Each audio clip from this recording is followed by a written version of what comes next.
রসুলের দুশমনদেরকে বলতে চাই, বাংলাদেশের যুবকরা নামাজে অনিয়মিত হতে পারে, বাংলাদেশের যুবকদের গালে দাড়ি না থাকতে পারে, কেউ যদি রসুলের সুন্নাহ নিয়া, রসুলের ইজ্জত দিয়া কেউ যদি আঙ্গুল উঁচা করে, তাহলে আঙ্গুলটাকে চিরতরে ধ্বংস করার জন্য, তাকে চিরতরে শায়েস্তা করার জন্য বাংলার জমিনে রসুলের ইজ্জত রক্ষার্থে হাজারো যুবক রক্তের নজরানা দেওয়ার জন্য রাজি আছে ইনশাআল্লাহ। কথা বলেন ঠিক কিনা?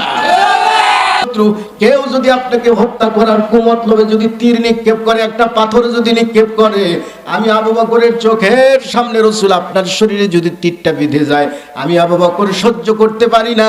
যখন আমি বাম দিকে থাকি মনে করি বাম দিক, ডান দিক থেকে বুঝি তীরটা আসতেছে, আমি দৌড়াইয়া ডান দিকে যাই।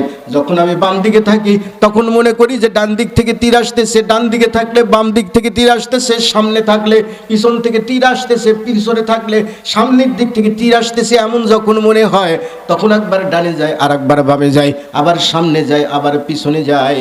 কারণ আমার চোখের সামনে যদি আপনার শরীরে যদি একটা টকা, একটা চুলের আঁচড় যদি লাগে, একটা কাঁটার আঁচড় যদি লাগে, কিয়ামতের ময়দানে আমি আমার এই চেহারা আল্লাহর সামনে দেখাতে পারবো না। একটা রাতের পাহারাদারির দাম, এমন পাহারাদারির দাম। আবু বকরের এই বিষয়গুলো আল্লাহর কাছে এত পছন্দের হয়েছে, আল্লাহর হাবিবকে ডাক দেয়া বলে, রাসূল আবু বকর আপনার সঙ্গে 3 দিন ছিল, এই 3টা দিনের দাম এত বেশি, এত বেশি। 3 দিনের মধ্যে একটা রাতকে যদি এক পাল্লায় দেওয়া হয়, আপনার উম্মতের সারা উম্মতের নেক আমল যদি অপর পাল্লায় দেওয়া হয়, আমি আল্লাহর কাছে আবু বকরের এই পাহারাদারিটা এত পছন্দের, সারা উম্মতের চাইতে একটা রাতের পাহারাদারির কারণে তার নেক আমলের পাল্লার ওজন ভারী হয়ে যাবে।